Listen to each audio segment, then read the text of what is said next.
Hello everyone. Today I'm gonna show you how to compress many files in a zip file. We have three methods that I show you today.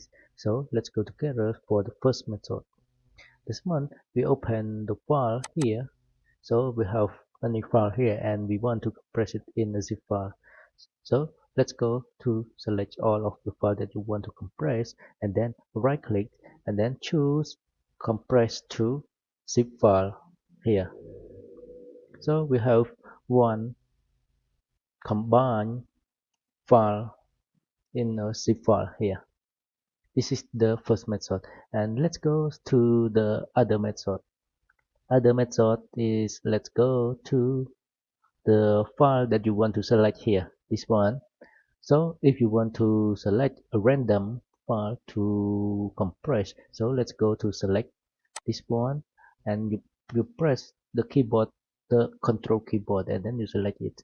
Yes, and I want this, and this, and then you want to select. Then you click on here, this one, CMOS, and then you compress to the zip file. Here, this one.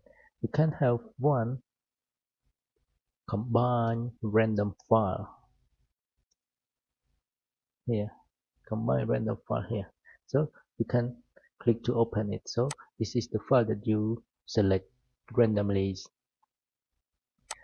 The other method you can select and compress by the software like RAS or WinRAS. So the first one, you select the file that you want to compress it, you right click and then you click on show more option.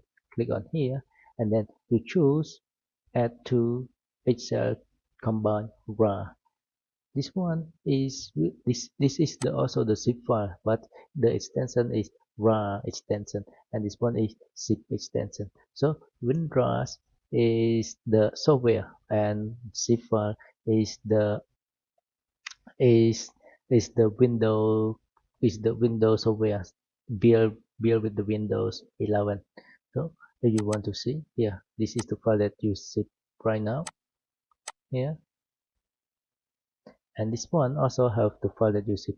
Yes, this is the we have these three way to combine file or compress file into a zip file or RAR file. Thank you.